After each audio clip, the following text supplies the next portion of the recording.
ये साप्ताहिक बाइबल का उपदेश Plainfield Christian science church independent से है, जो प्लेनफील्ड, न्यू जर्सी, अमेरिका में है।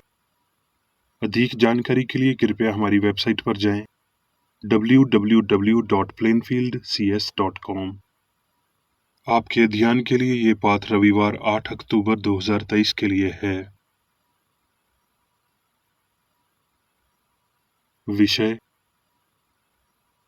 क्या पाप, बीमारी और मृत्यु वास्तविक हैं? स्वर्णपथ, भजन संहिता। यहोवा परमेश्वर मेरी ज्योति और मेरा उद्धार है, मैं किससे डरूं? यहोवा मेरे जीवन का दृढ़ गढ़ ठहरा है, मैं किसका भय खाऊं? उत्तरदायी ध्यान। यशाया।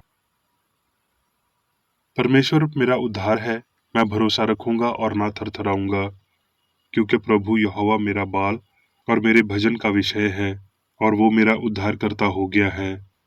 तुम आनंद पूर्वक उद्धार के सोतों से जल भरोगे, और उस दिन तुम कहोगे, यहोवा की स्तुति करो, उससे प्रार्थना करो, सब जातियों में उसके बड़े कामों का प्रचार करो, और कहो कि उसका नाम महान है। यहोवा का भजन गाओ, क्योंकि उसने प्रतापमय काम किए हैं। इसे सारी पृथ्वी पर प्रगट करो। हे सिय्योन में बसने वाली, तू जय जयकार कर और ऊंचे सुर से गा, क्योंकि इस्राएल का पवित्र तुझ में महान है। जिसका मन तुझ में धीरज धरे हुए है, उसकी तू पूर्ण शांति के साथ रक्षा करता है, क्योंकि वो तुझ पर भरोसा रखता है। यहोवा पर सदा भरोसा रख, क्योंकि प्रभु यहोवा सनातन चट्टान है। पाठ उपदेश बाइबल में से भजन संहिता। जो परम प्रधान के साए में बैठा रहे, वो सर्वशक्तिमान की छाया में ठिकाना पाएगा। मैं यहोवा के विषय कहूंगा कि वो मेरा शरण स्थान और गढ़ है, वो मेरा परमेश्वर है, मैं उस पर भरोसा रखूंगा। वो तो तुझे हिलिये के जल से और महामारी से बचाएगा। वो तुझे अपने पंखों की आड़ में ले लेगा, और तू उसके पैरों के नीचे शरण पाएगा। उसकी सच्चाई तेरे लिए ढाल और झिलम ठहरेगी। तू ना रात के भय से डरेगा, और ना उस तीर से जो दिन को उड़ता है, ना उस मरी से जो अंधेरे में फैलती है, और ना उस रोग से जो दिन दोपहरी में उजाड़ता है। हे यहोवा, तू मेरा शरण स्थान ठहरा है। तूने जो परम प्रधान को अपना धाम मान लिया है, इसलिए कोई विपत्ति तुझ पर ना पड़ेगी, ना कोई दुख तेरे डेरे के निकट आएगा, क्योंकि वो अपने दूतों को तेरे निमित्त आज्ञा देगा कि जहां कहीं तू जाए वो तेरी रक्षा करें। उसने जो मुझसे स्नेह किया है, इसलिए मैं उसको छुड़ाऊंगा। मैं उसको ऊंचे स्थान पर रखूंगा, क्योंकि उसने मेरे नाम को जान लिया है। जब वो मुझको पुकारे, तब मैं उसकी सुनूंगा। संकट में मैं उसके संग रहूंगा, मैं उसको बचाकर उसकी महिमा बढ़ाऊंगा। मैं उसको दीर्घायुओं से तिरपत करूंगा, और अपने किए हुए उद्धार का दर्शन दिखाऊंगा। यशाया। क्योंकि प्रभु यहोवा मेरी सहायता करता है, इस कारण मैंने संकोच नहीं किया, वरन अपना माथा चकमा की नियन काढ़ा किया। तुम में से कौन है जो यहोवा का भय मानता और उसके दास की बातें सुनता है? जो अंधियारे में चलता हो और उसके पास ज्योति न हो, वो यहोवा के नाम का भरोसा रखे और अपने परमेश्वर के नाम पर आशा लगाए रखे। रोमियो। पौलुस की ओर से, जो यीशु मसीह का दास है और प्रेरित होने के लिए बुलाया गया और परमेश्वर के सुसमाचार के लिए अलग किया गया है। परमेश्वर, जिसकी सेवा मैं अपनी आत्मा से उसके पुत्र के सुसमाचार के विषय में करता हूँ, वही मेरा गवाह है कि मैं तुम्हें किस प्रकार लगातार स्मरण करता रहता हूँ, क्योंकि मैं सुसमाचार से नहीं लज्जाता, इसलिए कि वो हर एक विश्वास करने वाले के लिए, पहले तो यहूदी फिर यूनानी के लिए उद्धार के निमित्त परमेश्वर की समर्थ है। प्रेरितों के काम। हफ्ते के पहले दिन जब हम रोटी तोड़ने के लिए इकट्ठे हुए, तो पौलुस ने, जो दूसरे दिन चले जाने पर था, उनसे बातें की और आधी रात तक बातें करता रहा। जिस अटारी पर हम इकट्ठे थे, उसमें बहुत दिए जल रहे थे। और यूतुखस नाम का एक जवान खिड़की में बैठा हुआ गहरी नींद से झुक रहा था। और जब पौलुस देर तक बातें करता रहा तो वो नींद के झोंके में तीसरी अटारी पर से गिर पड़ा और मरा हुआ उठाया गया। परंतु पौलुस उतरकर उसे लिपट गया और गले लगाकर कहा, घबराओ नहीं, क्योंकि उसके प्राण उसी में हैं। और ऊपर जाकर रोटी तोड़ी और खाकर इतनी देर तक उनसे बातें करता रहा कि पो फट गई। फिर वो चला गया और वो उस लड़के को जीवित ले आया और बहुत शांति पाई। प्रेरितों के काम। ये ठहराया गया कि हम जहाज पर अतालिया को जाएं।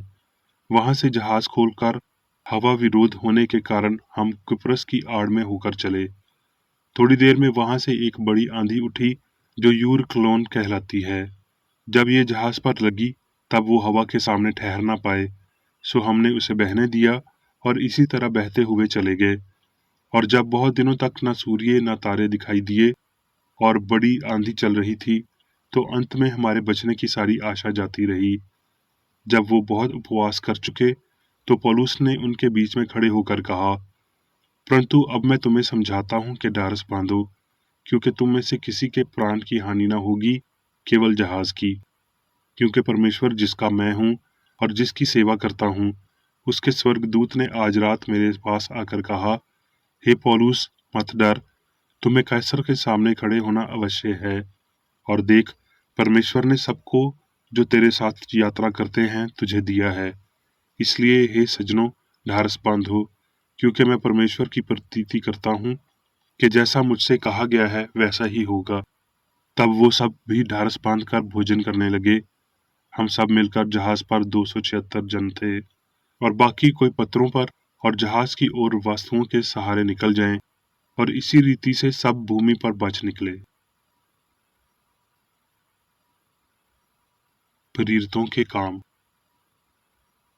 जब हम बच निकले तो जाना कि ये टापू मिलित्ते कहलाता है, और उन जंगली लोगों ने हम पर अनोखी कृपा की, क्योंकि मींह के कारण जो बरस रहा था और जाड़े के कारण उन्होंने आग सुलगाकर हम सबको ठहराया। जब पौलुस ने लकड़ियों का गट्ठा बटोर कर आग पर रखा तो एक सांप आंच पाकर निकला और उसके हाथ से लिपट गया। जब उन जंगलियों ने सांप को उसके हाथ में लटके हुए देखा तो आपस में कहा, सचमुच ये मनुष्य हत्यारा है कि यद्यपि समंदर से बच गया तो भी न्याय ने जीवित रहने न दिया। तब उसने सांप को आग में झटक दिया और उससे कुछ हानि न पहुंची, परंतु वो बात जोहते थे कि वो सूझ जाएगा या एकाएक गिर के मर जाएगा। परंतु जब वो बहुत देर तक देखते रहे और देखा कि उसका कुछ भी नहीं बिगड़ेगा, तो और ही विचार करके कहा, ये तो कोई देवता है। और वो पूरे 2 वर्ष अपने भाड़े के घर में रहा और जो उसके पास आते थे उन सब से मिलता रहा और बिना रोक टोक न डर होकर परमेश्वर के राज्य का प्रचार करता और प्रभु यीशु मसीह की बातें सिखाता रहा। प्रकाशित वाक्य। यीशु मसीह का प्रकाशित वाक्य जो उसे परमेश्वर ने इसलिए दिया कि अपने दासों को वो बातें जिनका शीघ्र होना अवश्य है बताए। प्रकाशित वाक्य। मैंने दृष्टि की और देखा, हर जाति और कुल और लोग और भाषा में से एक ऐसी बड़ी भीड़ जिसे कोई गिन नहीं सकता, सफेद वस्त्र पहने और अपने हाथों में खजूर की डालियां लिए हुए सिंहासन के सामने और मेमने के सामने खड़ी है, और बड़े शब्द से पुकार कर कहती है कि उद्धार के लिए हमारे परमेश्वर का जो सिंहासन पर बैठा है और मेमने का जय जयकार हो। हमारे परमेश्वर की स्तुति और महिमा और ज्ञान और धन्यवाद और आदर और समर्थ और शक्ति युगानुयुग बनी रहे। आमीन। अब मैं मेरी बेकर रेड्डी द्वारा क्रिश्चियन साइंस की किताब विज्ञान और स्वस्थ शास्त्रों की कुंजी के साथ के साहस संबंधी अंश पढ़ूंगा। विज्ञान और स्वस्थ। मुक्ति, जीवन, सत्य और प्रेम सभी को सर्वोच्च के रूप में समझा और प्रदर्शित किया गया। पाप, बीमारी और मृत्यु का नाश। प्रीषित ने कहा, अभी वो प्रसन्नता का समय है देखो, अभी उद्धार का दिन है।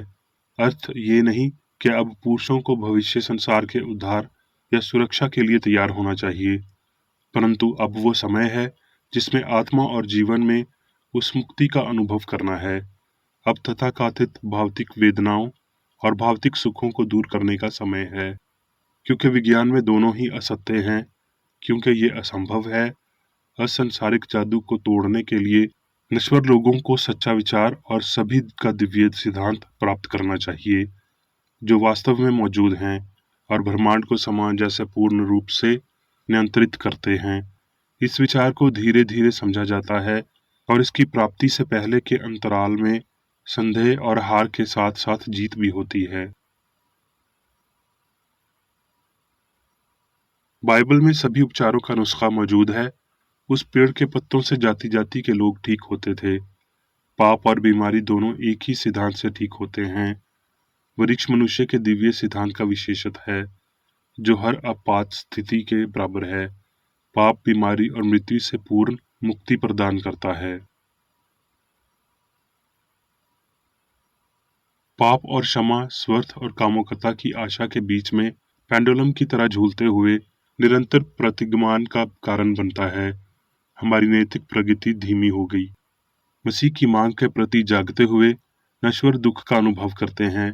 ये उनके कारण होता है, यहाँ तक कि डूबने वाले पुरुषों के रूप में खुद को बचाने के लिए जोरदार प्रयास करना, और मसीह के अनमोल प्रेम के माध्यम से इन प्रयासों को सफलता मिली। अपने स्वयं के उद्धार का काम करें। ये जीवन और प्रेम की मांग है। इस अंत के लिए भगवान आपके साथ काम करता है। जब तक मैं ना आऊं, तब तक दृढ़ रहना। अपने अमाल की प्रतीक्षा करें और अच्छाई करने में थके नहीं। यदि आपके प्रयास भयभीत बाधों से घिरे हुए हैं और आपको कोई वर्तमान इनाम नहीं मिलता है, तो गलती पर वापस न जाएं और ना ही दौड़ में सुस्त बने। क्रिश्चियन साइंस की खोजकर्ता को रास्ता तब कम कठिन लगता है जब उसके विचारों के सामने हमेशा उच्च लक्ष्य होता है, बजाय इसके कि जब वो उस तक पहुंचने के प्रयास में कदम उठाती है। जब गंतव्य वंशानी होता है, तो उम्मीद हमारी प्रगति को गति देती है। सत्य के लिए संघर्ष एक को कमजोर बनाने की बजाय मजबूत बनाता है, आपको पहनाने की बजाय आराम करता है। यदि मृत्यु में विश्वास तिरोहित हो जाता है और ये समझ प्राप्त हो जाती है मृत्यु नहीं है, तो ये जीवन का वृक्ष होगा जो अपने फलों से जाना जाता है। मनुष्य को अपनी ऊर्जाओं और प्रयासों को नवीनीकृत करना चाहिए और अपने स्वयं के उद्धार के लिए काम करने की आवश्यकता को सीखते हुए पखंड को भी देखना चाहिए। जब ये जान लिया जाता है कि बीमारी जीवन को नष्ट नहीं कर सकती है और मृत्यु से पाप या बीमारी से बचाया नहीं जा सकता, तो ये समझ जीवन के नएपन में तब्दील हो जाती है। ये या तो मरने या कब्र से डरने की इच्छा में महारत हासिल करेगा और इस तरह नश्वर अस्तित्व को नष्ट करने वाला महान भय को नष्ट कर देगा। जब आप कहते हैं मनुष्य का शरीर भौतिक है, मैं पौलुस के साथ कहता हूँ, देह से अलग होकर प्रभु से अलग रहना और भी उत्तम समझते हैं। मन भौतिक धारणा को भौतिकता में छोड़ दो और एक मन है, यहाँ तक कि भगवान भी इसके लिए मन अपनी समानता बनाता है। इससे पहले कि सारी मानव जाति बच जाए और पाप के सभी मानसिक रोगों तथा सभी रोगाग्रस्त विचार कीटाणुओं का नाश हो जाए, अभी भी बहुत कुछ कहा और किया जाना बाकी है। लेकिन ये सर्वोपरि तथ्य सर्वोपरि है कि जीवन, सत्य और प्रेम पाप, बीमारी और मृत्यु से बचाए जाते हैं। जब रोग के पहले लक्षण दिखाई देते हैं, तो दिव्य विज्ञान के साथ सामग्री इंद्रियों की गवाही का विवाद करें। न्याय की अपनी उच्च भावना को नश्वर राय की झूठी प्रक्रिया को नष्ट करने दें, जिसे आप कानून का नाम देते हैं, और फिर आप एक बीमारी तक ही सीमित नहीं होंगे और ना ही अंतम भुगतान में पीड़ित होने की स्थिति में, जो कि अंतम दंड है जो त्रुटि की मांग करता है। जब तक तू अपने मुद्दई ही के साथ मार्ग में है, तो उससे झटपट मेल मिलाप कर। विचार पर बढ़ने के लिए पाप या बीमारी का कोई दावा नहीं है। इसे एक विश्वास के साथ खारिज कर दें, क्योंकि आप जानते हैं कि ईश्वर पाप से अधिक बीमारी का लेखक नहीं है। आपके पास पाप या बीमारी की आवश्यकता का समर्थन करने के लिए उसका कोई कानून नहीं है, लेकिन आपके पास उस आवश्यकता को नकारने और बीमार को ठीक करने के लिए दिव्य अधिकार है। उस नियंत्रण को समझाते हुए जिसे प्यार ने सभी पर रखा था, दानियल शेरों की मांद में सुरक्षित महसूस करता था और पौलुस ने सांप को हानि राहत साबित कर दिया। ईश्वर के सभी पुरानी जो विज्ञान के सामान जैसे पूर्ण में चलते हैं, हानिरहित, उपयोगी और अविनाशी हैं। इस भव्य सत्य का एहसास प्राचीन युगे लोगों के लिए शक्ति का स्रोत था। ये मसीही उपचार का समर्थन करता है और इसके मालिक को यीशु के उदाहरण का अनुकरण करने में सक्षम बनाता है। परमेश्वर ने सब कुछ देखा तो क्या देखा कि बहुत ही अच्छा है। रोग के उद्वीप या अनंत चरणों में अंधे और शांत प्रस्तुत करने की बजाय उनके खिलाफ विरोध में खड़े हों। इस विश्वास को समाप्त करें कि संभावना है कि आप एक ही असहनीय दर्द का सामना कर सकते हैं जिसे मन की शक्तियों द्वारा खारिज नहीं किया जा सकता है, और इस तरह आप शरीर में दर्द के विकास को रोक सकते हैं। भगवान का कोई भी कानून इस परिणाम में बाधा नहीं डालता है। एकमात्र रास्ता यह है कि मनुष्य के स्वास्थ्य, पवित्रता और सिद्धभाव भगवान की छवि के विपरीत हर चीज के खिलाफ विरोध आधार अपनाएं। विचार के द्वार पर एक कुल्ली को खड़ा करो, केवल ऐसे निष्कर्षों को स्वीकार करते हुए जैसा कि आप शारीरिक परिणामों में महसूस करते हैं। आप अपने आप को सामंजस्य पूर्ण रूप से नियंत्रित करेंगे। जब स्थिति मौजूद होती है जिसे आप कहते हैं कि बीमारी को प्रेरित करता है, चाहे वो हवा, व्यायाम, अनुशिकता, छूत या दुर्घटना हो, तो अपने कार्यालय को कुल्ली के रूप में प्रदर्शन करें और इन अस्वस्थकर विचारों और भय को बंद करें। नश्वर मन से अपमानजनक त्रुटियों को बाहर करें, तब शरीर उनसे पीड़ित नहीं हो सकता। दुख या सुख की बात मन से आती है, और जैसे चौकीदार अपना पट छोड़ देता है, हम घुसपैठ की धारणा को स्वीकार करते हैं। ये भूल जाते हैं कि ईश्वरीय सहायता के माध्यम से हम इस प्रवेश द्वार को मना कर सकते हैं। मन शारीरिक इंद्रियों का स्वामी है और बीमारी, पाप और मृत्यु को जीत सकता है। इस ईश्वरीय पदार्थ अधिकार का प्रयोग करें, अपने शरीर पर अधिकार करें और उसकी भावना और कार्य को नियंत्रित करें। आत्मा के समर्थन में विरोधी का विरोध करना अच्छा है। ईश्वर ने मनुष्य को इसके लिए सक्षम बनाया है, और कुछ भी मनुष्य में दिव्य रूप से दी गई क्षमता और शक्ति को नष्ट नहीं कर सकता है। अब मैं मेरी बेकर रेडी द्वारा चर्च मैनुअल में दिए गए 3 दैनिक कर्तव्यों को पढ़ूंगा। दैनिक प्रार्थना। प्रत्येक दिन प्रार्थना करने के लिए इस चर्च के प्रत्येक सदस्य का कर्तव्य होगा, तुम्हारा राज्य आए, ईश्वरीय सत्य, जीवन और प्रेम के शासन को मुझ में स्थापित कर और मुझ पर शासन कर, और तेरा वचन सभी मनुष्यों के स्नेह को समृद्ध कर सकता है और उन पर शासन कर।